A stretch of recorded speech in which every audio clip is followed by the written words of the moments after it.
I didn't go buy a bunch of things that I couldn't afford, but I had it's a mentality, right? It's just a state of mind, right? It's the vibe you put off that even when I had $5 in my pocket, I always felt rich. I never felt not rich, right? Like I was like, okay, I have $5 a day, maybe tomorrow I have $6, but I just knew eventually I was going to have money. It wasn't going to last forever, like I knew I wasn't a dumb person. I needed to gain traction on whatever it was that I was doing. So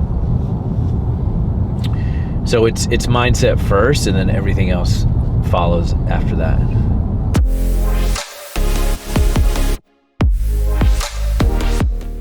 The mindset comes before the money, not the other way around. And most people think it's like the money comes before the mindset. And it's just not true. Like, name me one successful person that all of a sudden one day woke up with a successful mindset because now they have money.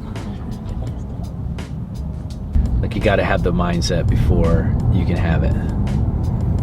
But break that down more. Like, in terms of mindset, are you saying like that's going to show up in how you present yourself? Like, I have a mindset, I'm going to be rich, so I'm going to present myself like I'm rich. Yeah, like the story of Madonna. Madonna said in an interview one time, she was just like, when she moved to New York City, when she was starting her career, and she'd walk around Times Square, and she would basically said that she would walk down Times Square and she'd look people in the eye, and she would think to herself, you don't know that I'm the most famous artist in the world. Like that's what she would be thinking. She's fantastic. I knew she'd be a star. She could be great. She could be a major star. She is a star, George. The biggest star in the universe right now as we speak. And that's a mindset, right? So the mindset happened first, and then came the success, and then came everything else. I mean, there's countless stories of everybody that is successful that thought about it. Like, oh, I knew that I was going to be successful in something, right? Eventually. Warren Buffett said the same thing. He's like, I always knew I was going to be rich. I never worried about being rich. I knew I was going to be rich.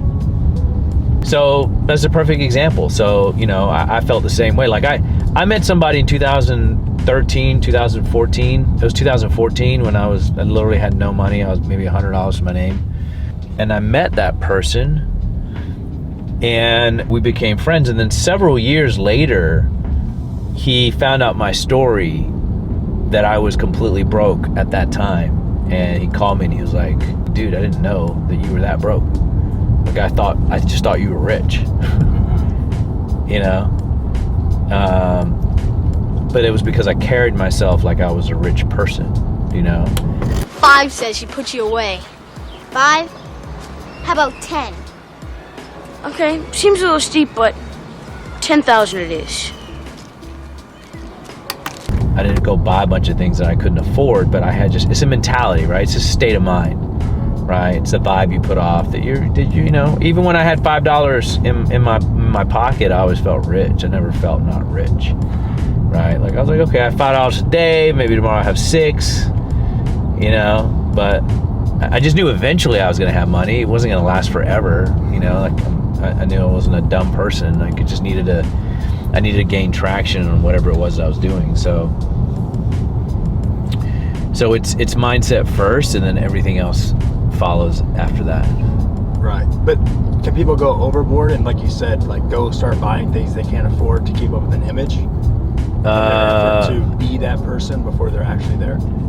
Yeah, for sure. I mean, you look, at the end of the day, you got to have the goods, right? Like, so Madonna, for example, she had the goods. She had the ability to sing. She had the ability to perform. She had the presence, right? But then you see these people on American Idol that think they have the goods, and they open their mouth and they clearly don't. Why?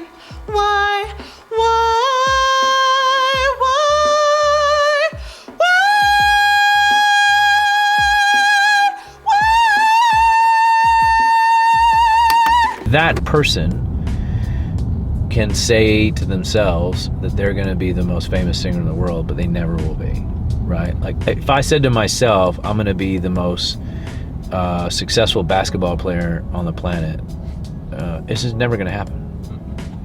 But I have the awareness to know that, right? Because that's not my ability. So I think if you know your ability, and you really take stock of, okay, what is really my ability? What is it that I really know how to do, right? If I have the ability to do blah, then it is my job to pursue that. And that's where I kind of got in, you know, philosophically into the whole thing about God. Like, okay, well, so God, I knew that God gave me an ability to do something, right? And I knew what I had abilities to do, and I also knew what I had the abilities not to do. So at that point, I didn't want to be a failure because I feel like I had a fiduciary responsibility. Like, I know how to build companies. I know how to do that. And I know how to communicate. So if I know how to do that, and I feel like I know how to do that better than most people, then if I don't follow through on those things, it's just like it's wrong to me. So everybody has their own talents, you know. You just got to figure out what those are for you and how you want to expand on them. So was there ever a time where you were like kind of lost and you didn't know your ability and you didn't know the things you were going to be good at, so you just were kind of trying to figure out, and then you made, like, when did you make the decision of this is what I'm going to do, this is who I'm going to be the best? Like, what point in your life and what made that decision happen? I don't think I was never lost. I never was lost, dude. I never was like, I don't know what I'm doing. I don't know what my purpose. I knew, dude, from I was a little kid, like super little. I knew, like, I'm gonna be a businessman. So for me, I was like, okay, now what am I gonna do with that, right? But it wasn't until a few years ago that I took it more seriously. Like, okay, I gotta like just be all in and eliminate the distractions and just focus on that thing, winning championships. So you said in 2014 you already were carrying yourself like you were going to be successful, like you were rich. And I've been before then. So when did you start that in your life? When I was like 9. 9. I'm serious. Yeah. I was a rich 9-year-old, dude. I never worried about money. I never thought I was poor. I always thought, like, yeah, I can have whatever I want to have. Round 1 to you, sir.